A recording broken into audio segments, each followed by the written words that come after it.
Are you concerned about the fate of our beautiful planet? When you see the wildfires, the droughts, the hurricanes, are you worried about global warming and climate change? If so, you're in the right place. Today we're going to talk to Dennis Kiley. He's the founder of the Eco-Psychology Initiative. He has been working in this field for many years, and he is here to share some of his wisdom with us today. We'll be talking about different techniques that you can use to cope with the ecological situation that we find ourselves in and to begin to take some action if you haven't already. We'll be talking about a technique he calls face, feel, and flow. We'll be talking about the eagle perspective and the ant perspective. And we'll be getting into the roots of the ecological crisis, which he terms ego consciousness. So I'm so excited to have him here today. Today, in Resilience in Dark Times, drawing upon the wisdom of nature, Eco-Psychology with Dennis Kiley.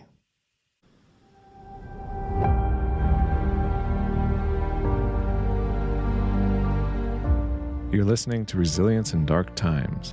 I'm your companion and guide, Michael Glavin. Whatever brought you here, I'm glad you found us. This is a space for honest conversation, practical strategies, and the kind of hope that comes from facing reality together. Let's dive in.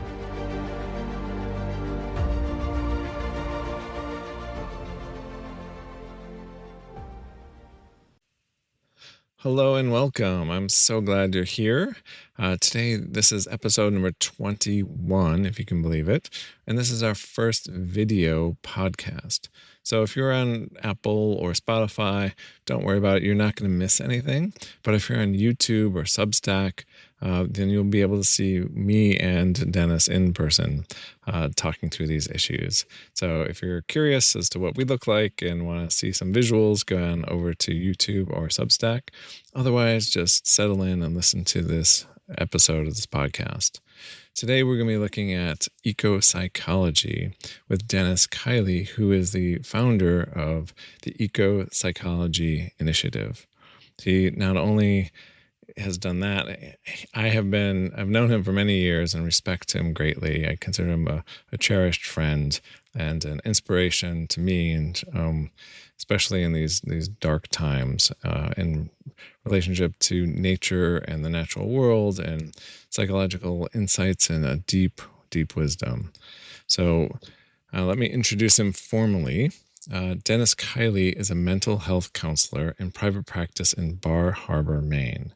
He also started and runs an organization called the Eco-Psychology Initiative, where he integrates the principles of nature and psychology to foster healing, health, and resilience. He works with individuals and groups, organizations, and communities, offering programs on subjects like climate psychology, ecotherapy, and leadership. On behalf of the Maine Climate Council, he helped lead the working group presenting on and making suggestions for cultivating statewide initiatives for building psychological resilience in the face of climate changes. He also was one of the founders of a small nonprofit, A Climate to Thrive, which started with the goal of energy independence by 2030 for his island and has grown into a statewide leader on building community-driven, equitable climate solutions. As part of this work, he oversaw initiatives to install over $250,000 worth of electric vehicle charging stations in rural Maine.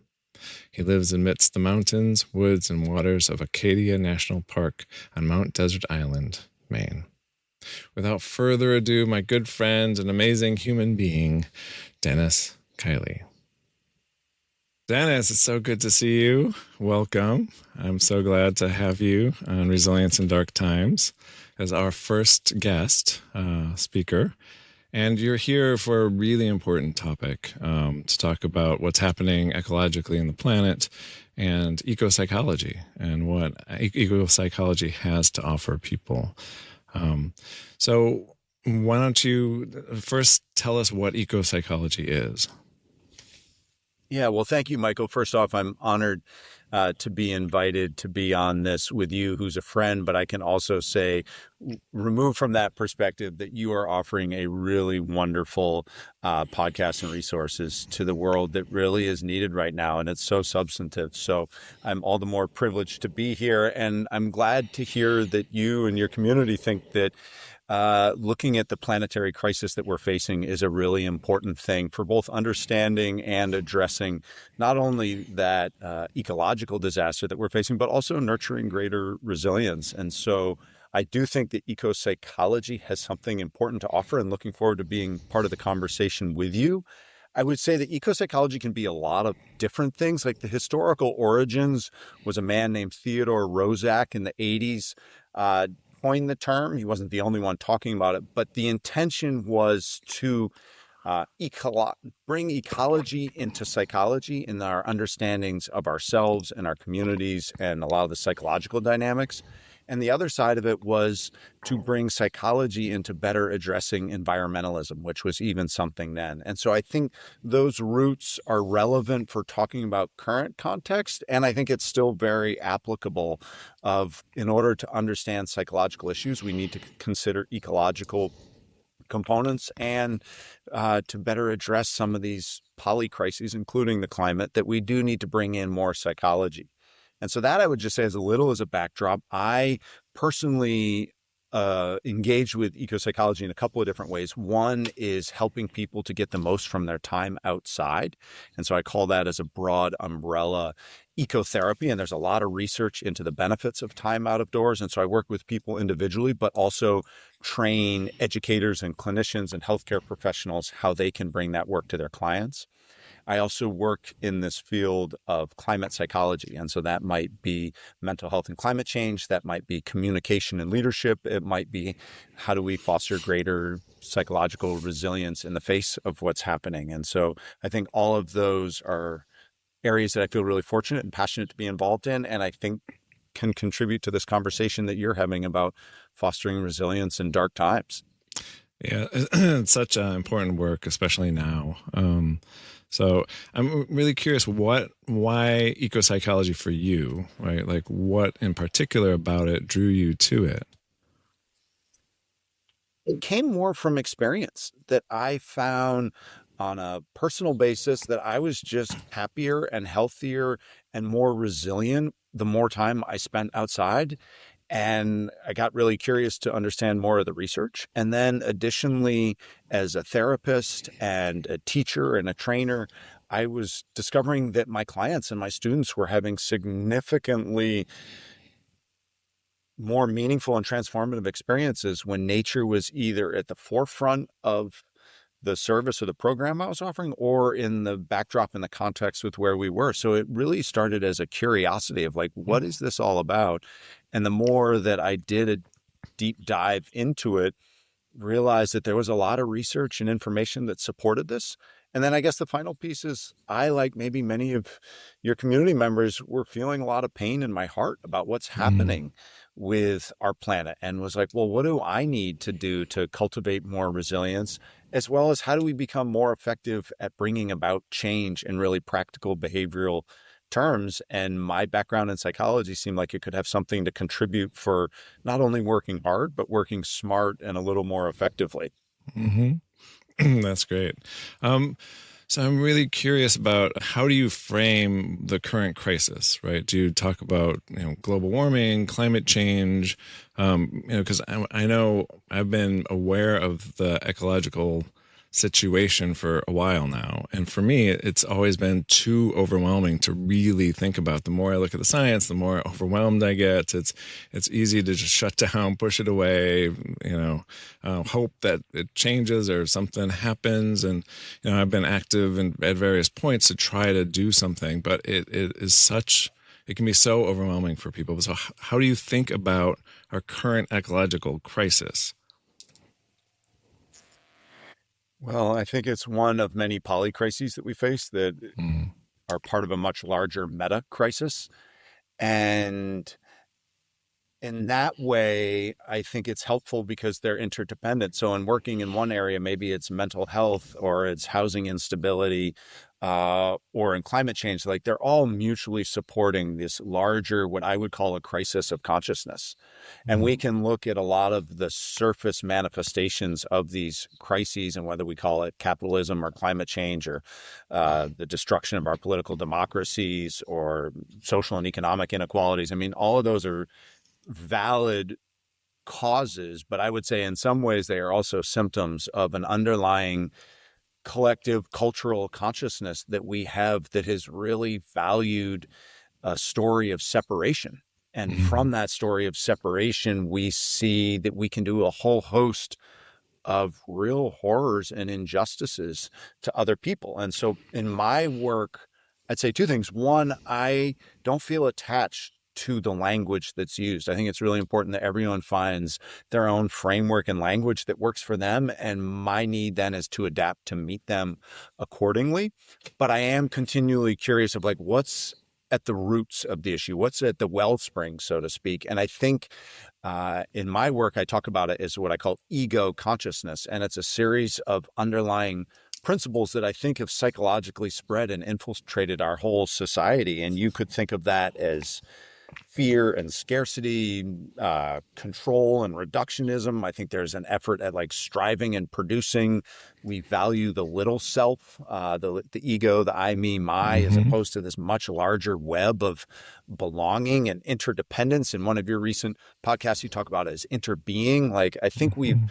really forgotten who we are and instead gotten kind of caught up in some of the traps of modernity and Western thinking that has really led us astray. And so when I'm working with people, I'm really trying to get at like the roots of those. One, because I think it's, as I said, it's the kind of the wellspring, but that's where we actually have agency to make a difference.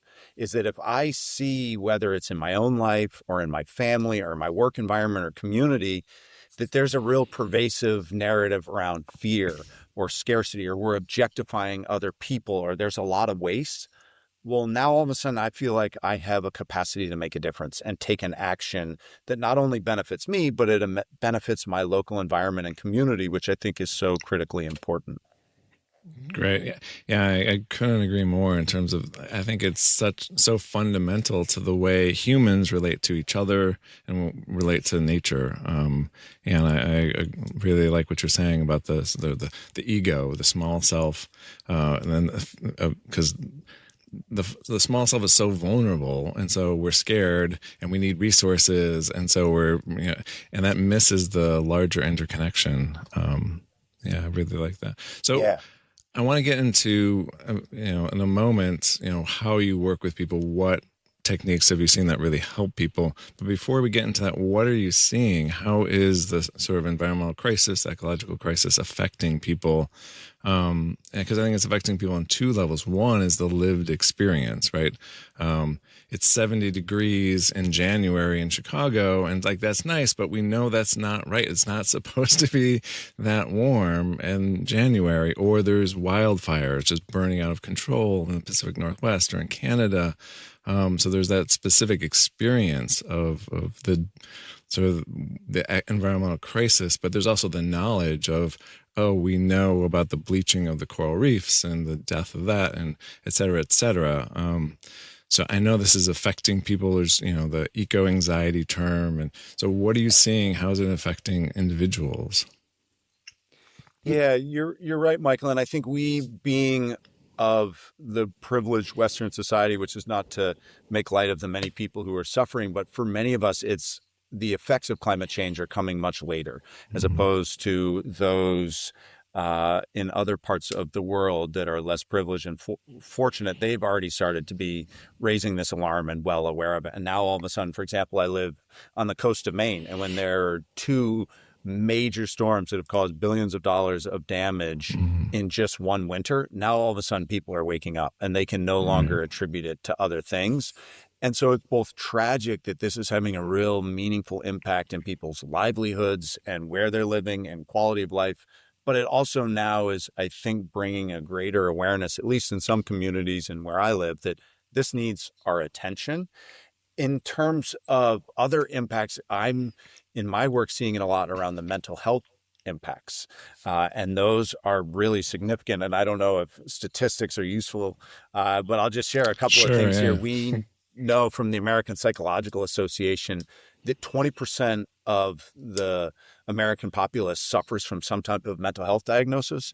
And they've Mm, already come out and said that climate change is exacerbating the symptoms and the experiences of those, to say nothing of increasing the onset. And then for the other 80% of our population, they can directly attribute and causally say that climate change is causing increases in anxiety, PTSD, depression, addiction, suicidal ideation, violence, anger and mhm, aggression, while at the same time eroding social cohesion. And so this is real. And now there's starting to be some research that's come out from some major natural disasters. And they are mm, finding that after a major natural disaster, 54% of the people affected will have some type of depressive experience.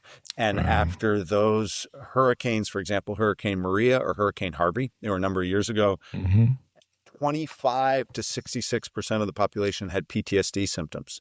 So wow. there is real impact that's having for a lot of people, not only who experience it, but are just informed and aware of the nature of the crisis. And so I really try and emphasize to people like, there's nothing wrong with you.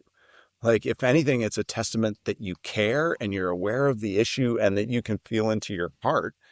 While at the same time, how do we get some resources to support people being resilient and navigating this really turbulent terrain? Right. Yeah, I think that point is that there's nothing wrong with you. That this is, if you're feeling pain of the what's happening, that's good. You're supposed to, right? And so the temptation then is for people to shut that down or shut that off. And we as psychotherapists don't want people to do that. What do we want them to do instead? What are the Yeah, interventions that you find really help people? Yeah, so I have a number of ones, and I want to just use this as another opportunity to just highlight this podcast because I teach a lot on resilience in my work. And so often I'm like, I listen to different talks or programs. I'm like, oh, I would have added that or this. And yours is really comprehensive. So some of this might be reiterating for your community because you've already done a great job touching on it. But to me, I think about dividing it into a number of sections. One being the mental is understanding what are people's stories that they're telling about themselves and the world around them, and often trying to reframe that narrative into something affirmative. So instead of there's something wrong with me because I'm struggling to get out of bed, given what's happening in the world, well, we can reframe that narrative of like, well, wow, you actually really care. You're in touch with your heart and what's happening, and that you're feeling moved by that. And it doesn't mean we want them to necessarily stay in that place, but a lot of times it's the shame and it's the internalized Mhm. judgment that just adds this added layer of suffering that just can make resilience so much harder. So oftentimes bringing attention to what are these stories? Are they actually true? Because a lot of times we can be so critical. I come upon the work of Rick Hansen and taking in the good and how important it is for people to give themselves some credit. So we tend to be in this dualistic frame of like, oh, if I didn't do all my goals for the day, or if I didn't do X, Y, and Z perfectly, well, then it wasn't good enough. Well, in this Mhm. both and framework of like, I can give myself credit for trying, or that I did get dressed and got up and went outside, right? Like that Mhm. counts for something, even if it may not have been your standards. I'll get to a couple of eco psychological approaches in a moment. Mhm. Mindfulness is just, there's so much research on it. And that's really convenient for being outdoors because there's research has shown that they mutually benefit each other. When it comes to the emotions, I have a little slogan I use, which is face, feel, and flow. Mhm. And a lot of times we don't want to face it in the first place. Nope. And then once we do face it and acknowledge, like, oh, I'm really sad or I'm scared or confused, we don't Mhm. then want to feel it. Mm. And then I think the third part, though, is that a lot of us, when we do feel, we can get stuck in it. And so Mm. having strategies for flowing with it, kind of thinking about water, of letting it flow through. I think physical health is so important. So, like nutrition and Mhm. exercise and sleep, relationally. I mean, you do a great job just by nature of this podcast. We need to be talking about it. And for some Yeah. people, that's in a group. Some people that's with their therapist. Some people that's just one-on-one with another person. But it's so important for us and for others that we're really communicating about this. Um, I think having boundaries, you talked about technology in one of your podcasts. Like, I think Mm-hmm. it's important people have the self-awareness to know what is it that works for me in terms of technology or news or media and what doesn't. And sometimes it's appropriate to say no, like, I can't read one more article. I can't have this next conversation. Or, you know what? I'm feeling really down, but I can't spend another hour on YouTube. Mm-hmm. Um, and so now just to cycle into a couple of things eco-psychologically that I try and incorporate. One is get outside. There's a researcher named Matthew White who says that just 2 hours a week has long-term benefit for our mental health. If you are listeners are interested, there's a ton of research about how beneficial it is for our well-being and resilience to be outside. Even just looking at out a window and being able to see nature has been shown to have impacts, to say nothing of these 2 hours a week. Mm-hmm. We know from the American Environmental Protection Agency that the average American only spends 7% of their time outside. Mm. And like, that's doubly tragic, right? Like, our planet is being plundered and pillaged at a time where we're less connected to it in really practical terms. Yeah. Um, Another one here, this I think straddles the ecological and the psychological, is I would say that some of the very conditions of life, be those ecological or human or otherwise, are complexity and uncertainty, change and interconnectedness. Like, I think that characterizes any type of ecosystem, be All that right. All one right. in Slow down. nature, So complexity, uncertainty, uncertainty, change. change, and Yeah. interconnectedness. Great. Yeah. And I think it is often our suffering is when we try and resist those things, when we move toward, we don't want to embrace that things are complex and that they're changing and that we can't possibly know them. And it's a lot of our coping in reaction to that Mm. that causes so much suffering. Yeah. It reminds me, I read an interview with Thich Nhat Hanh, and he was being asked about global warming and climate change. And he, on the one hand, had sort of this, you could tell a deep love for the creatures of the earth and the people of the earth. But he talked also about, we don't know what's going to happen. And he had this perspective of, the dinosaurs came and they went, and, maybe humans will arise and then go away, but maybe someone or people will change. And he had such a long-term perspective of just the transience of the ephemeral nature of life. And if you step back enough, it's like, oh, okay, like that it shifts you out of the fighting against it, right? And opens up then the compassion, the love, the taking action, but it's just an acceptance of, yeah, this is happening and I can't stop it at the global level. And at the global level, the sun's going to burn out and everything's going to go anyway. So Yeah. it's just that perspective, I think, really helps cope in the day-to-day. Yeah, exactly. I think it reminds us how much of a gift that life is, and that life is fleeting and precious. And so each moment, each breath, each tree we see, each, hug from a child or sunset or just casual moment of an eye glance with a stranger on the street, like, those moments are sacred. And when we can really drop into them, those have the capacity to be incredibly healing. And I think of, I use this in eco-psychology. I talk about the eagle perspective and the ant perspective, and it kind of fits this both and. And the eagle perspective is the really large context of where we are. And that might be big time, as you were just talking about. It might be like, oh, wow, we're going through profound upheaval politically and socially right now. And sometimes having that larger perspective of the eagle, so to speak, can be really helpful to contextualize the moment. But then we also need the ant perspective, which is in the moment. It's right here. It's right now, that this small act of self-care, or this holding the door for the stranger, or this talking about it with a friend, or these very small, which at times can seem inconsequential, can be really profoundly important for the big picture outcomes that we want. Yeah. Yeah. I love that. The eagle perspective and the ant perspective. That's great. I'm going to steal Yeah. that.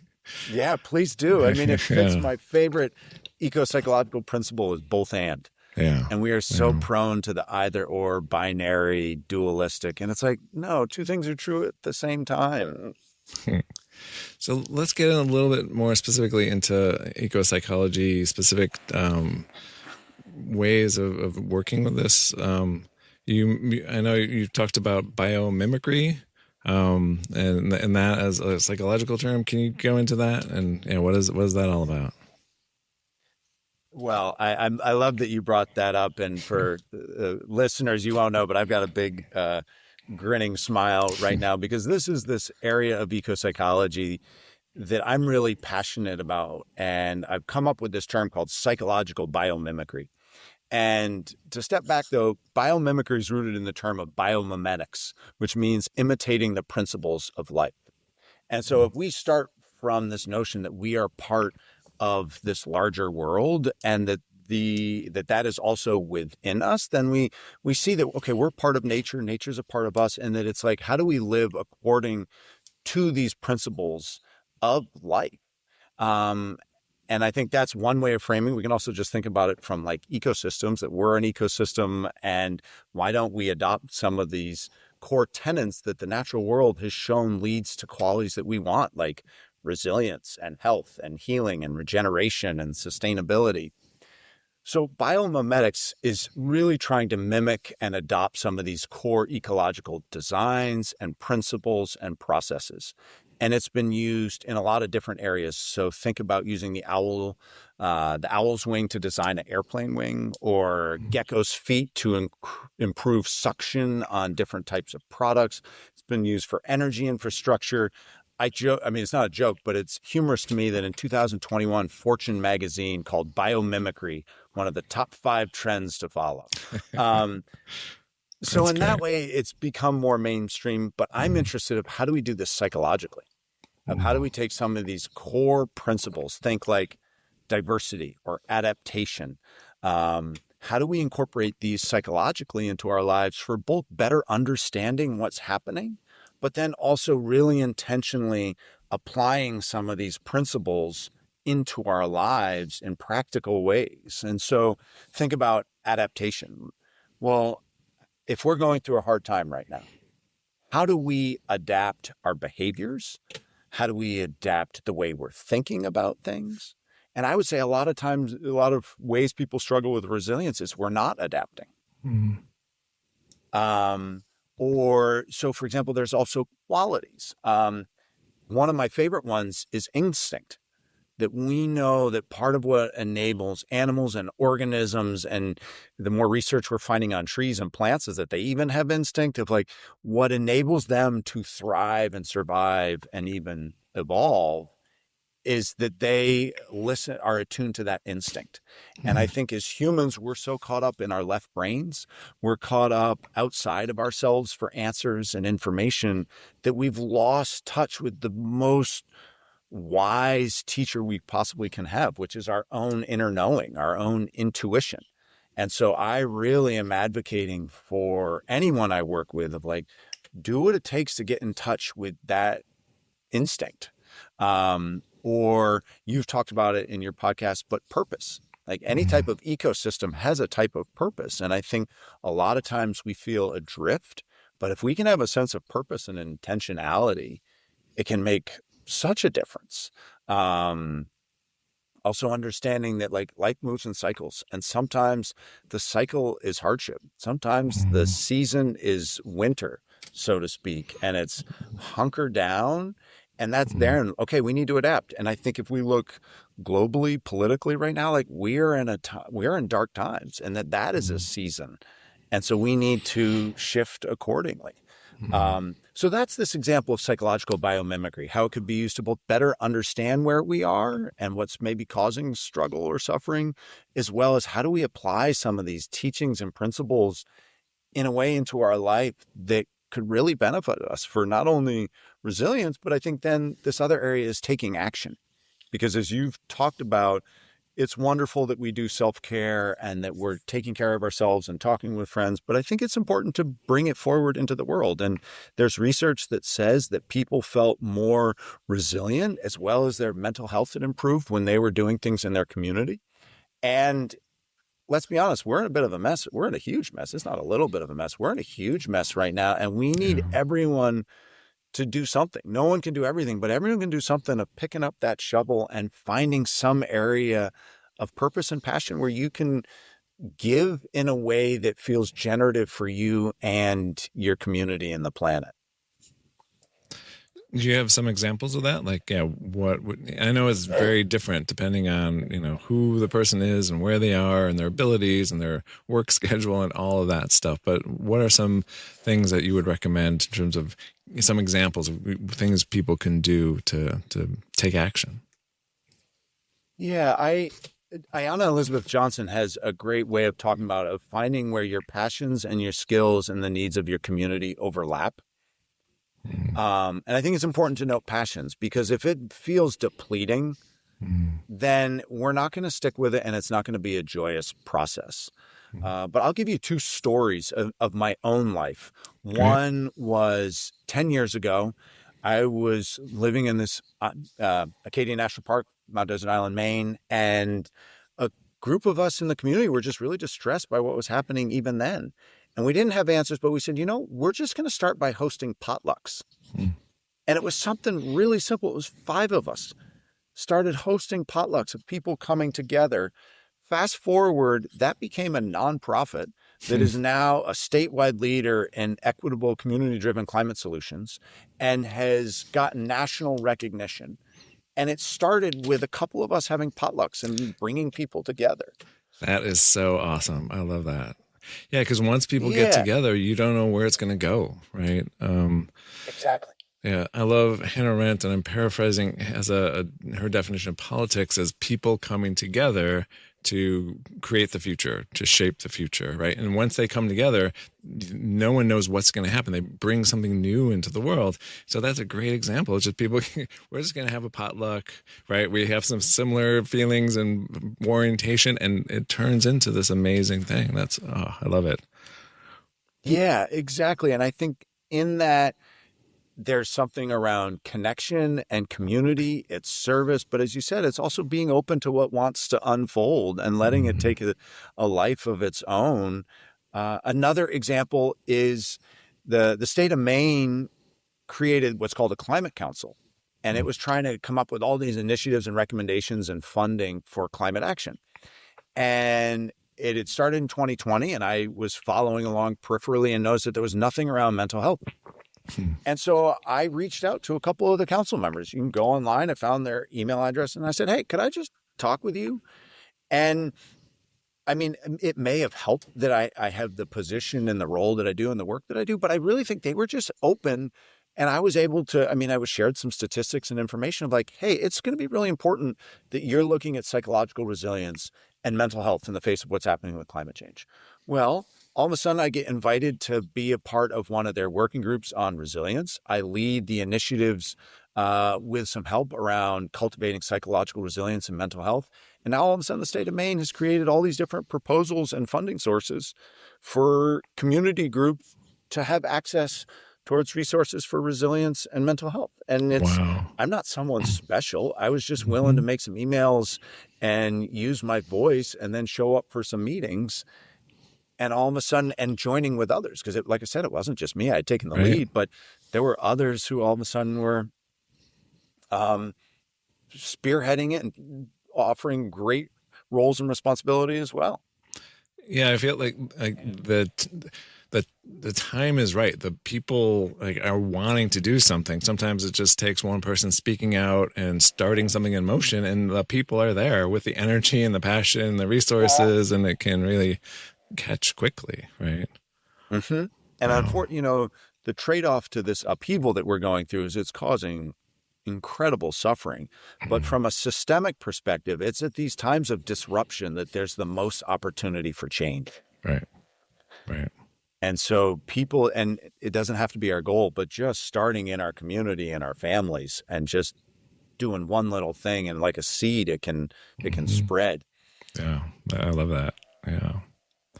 So, anything else about eco psychology that we didn't cover that you want to share with our listeners? Yeah, I guess one other thing I would offer in this vein of psychological biomimicry is you've talked about the power of story, and I love that you Hmm. incorporate it.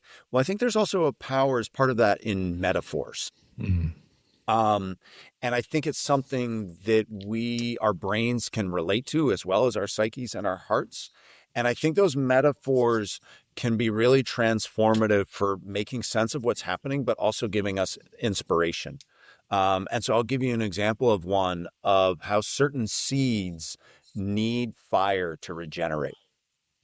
Hmm. And so if we think of that like quite literally, but also metaphorically in ourselves of like going through these hardships, this fiery time, what seeds in me want to be germinated, Hmm. I love right? that. And so, I mean, that's one that offers context, but there's a number of other metaphors, and people can find their own either directly related to resilience or just someplace that they have a really close relationship, maybe like gardening, that Hmm. these experiences and these metaphors can offer really tangible maps and guidance for navigating hard times and moving forward. Yeah, I love that because it gives sort of meaning to the suffering, right? It's like, oh, Exactly. okay, maybe this is important. Maybe it'll awaken something in me, in us, that will then come forth, right? It's not just meaningless. It's not purposeless. That we can make good use of the suffering. That we can make this into something. Yeah, I love it. Yeah, as you've done wonderfully well, and I'm reiterating here of like the importance of those stories. And Yeah. sometimes, given that we are a part of nature and just that it's a backdrop for so many of us, those nature metaphors and those nature stories, we feel ourselves in them. And it Mm, gives that meaning, and it gives a sense of purpose from which we can then also find some inspiration to keep going.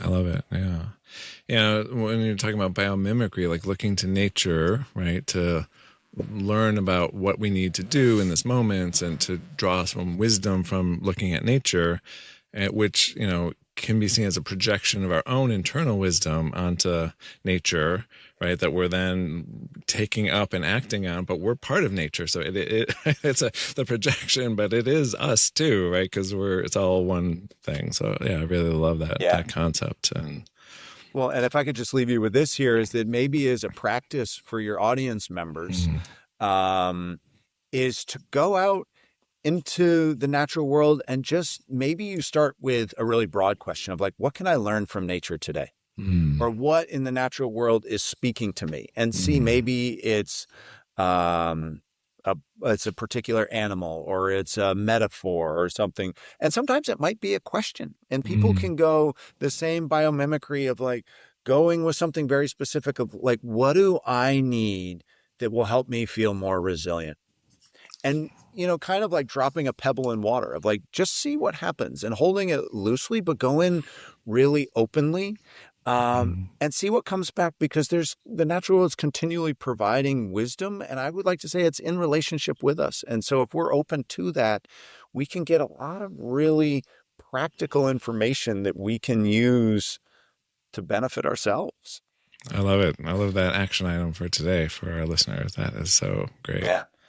So, if people want to get in touch with you, if they want to work with you, I know you do life coaching, I know you do therapy. So, if they're in Maine, how do they get in touch with you? Yeah, so I would encourage people to go to the website of this organization I lead called the Eco Psychology Initiative. And the Eco Psychology Initiative is using the principles of nature and psychology to try and foster more healing and health and resilience. And so we have a lot of different classes and programs. Some Mm, are kind of training based, for example, like ecotherapy or climate psychology. Some are more like a monthly gathering where it's on a different subject of eco psychology, and we just all come together. So, for example, our last one is we had a guest speaker, a young Ecuadorian woman who was talking about using psychological biomimicry, what mycorrhizae can teach us about being mm. resilient in these turbulent times. And so, anyway, there's a lot of different programs and classes that we offer. And then there's also an opportunity to reach out to us if people are interested in working with me in a one-on-one capacity, whatever that might be like. Awesome. That is so great. It sounds like a really great organization and doing a lot of really important stuff. Thank you again Yeah, well, so thank much you. for being on the podcast and sharing your wisdom and knowledge with our listeners. It's a great honor, Michael. Thank you so very much.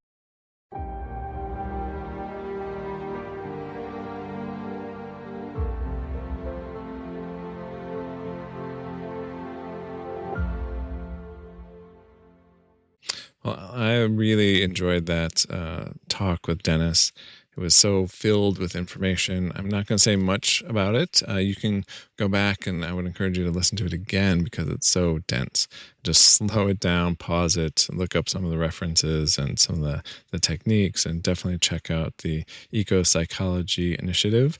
There's a really great resource for all sorts of materials and training programs and everything else to get involved more deeply into the subject. I talked to him afterwards and asked him, I said, hey, as you know, on this podcast, we like to incorporate folk tales and myths and such. And so do you have anything you want to suggest? Any story that stands out that sort of incorporates some of the ideas you're talking about? So he thought about it and he came back to me and wanted me to read the Daedalus and Icarus myth. And I'll talk about it afterwards, why, so I'm going to present that now to you. So this is the Daedalus and Icarus. On the island of Crete, there lived a minotaur, a ferocious creature that was half man and half bull. The people of the island of Crete were terrified of the minotaur. It loved nothing more than to feast on human flesh. They begged the ruler King Minos to order that the creature be killed, but the king decided against this. Instead, he constructed a plan to imprison the Minotaur. To die at the hands of the Minotaur would be one of the most terrible deaths imaginable, and King Minos believed that his enemies deserved to meet such a fate. He enlisted the help of Daedalus, a talented architect, inventor, and craftsman, and asked him to build a labyrinth, a maze of passages that would be so complex that it would be virtually impossible for anyone or anything to ever find a way out.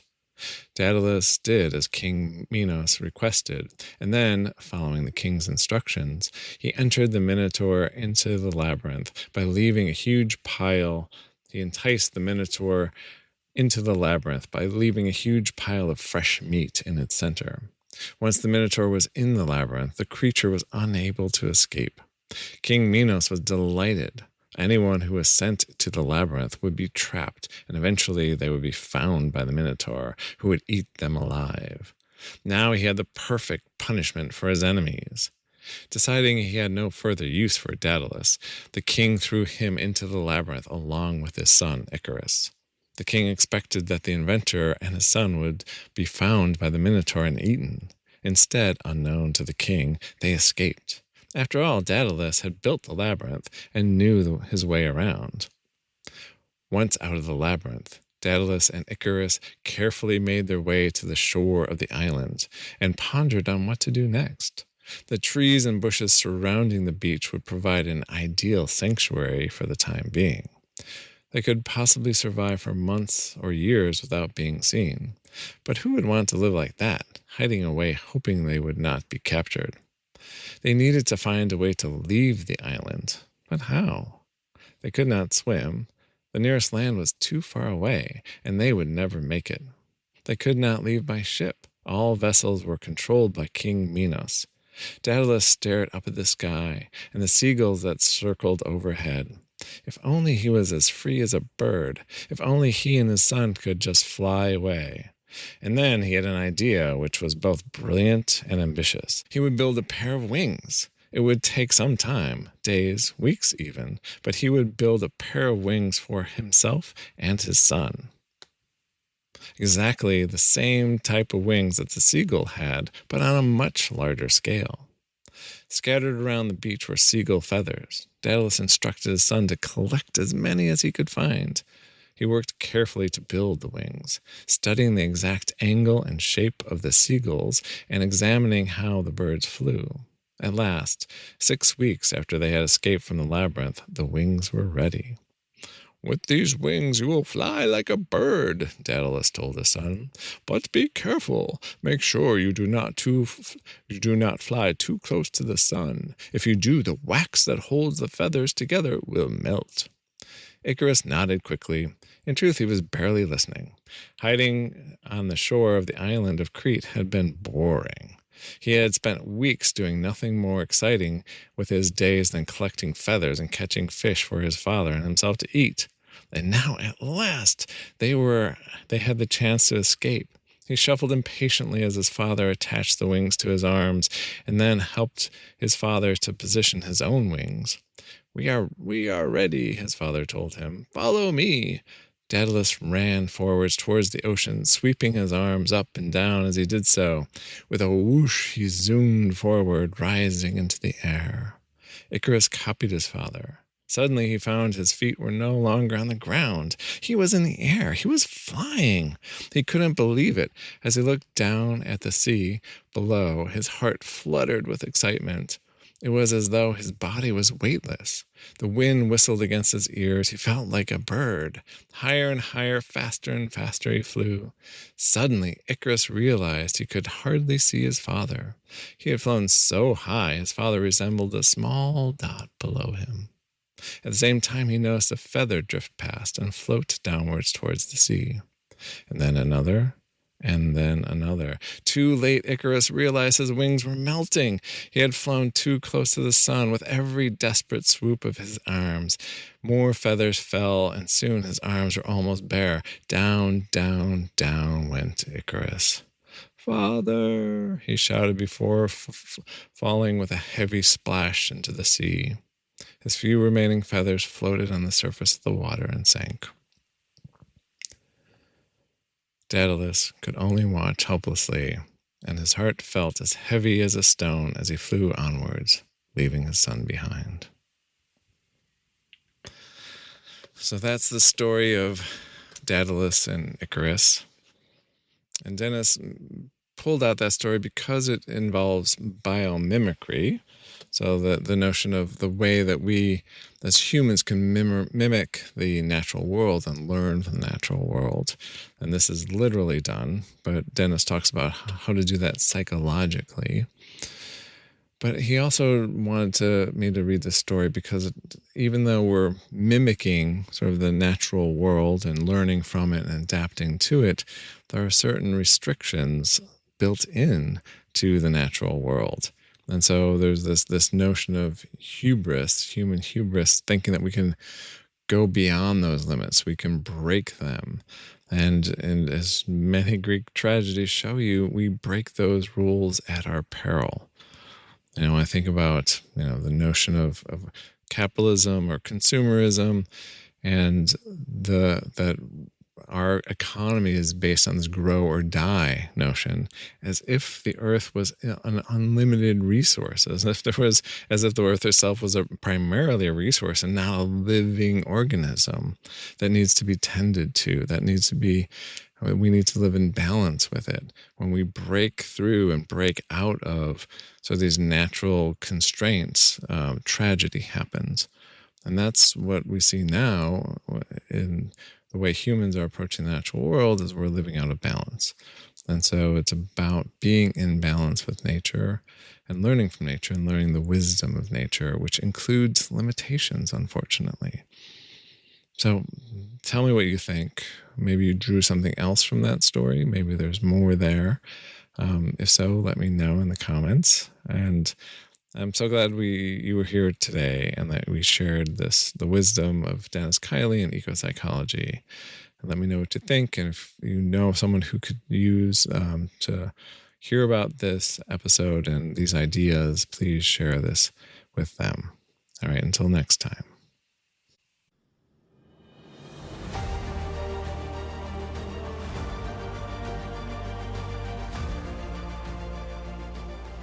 That's all for this episode of Resilience in Dark Times. Your action items? First, try one strategy we discussed. Second, connect with one person about these issues. Breaking isolation is resistance. And third, leave us a review to help others find this community. For show notes and resources, visit resilienceindarktimes.com. I'm Michael Glavin, reminding you that your resilience is revolutionary. See you next episode.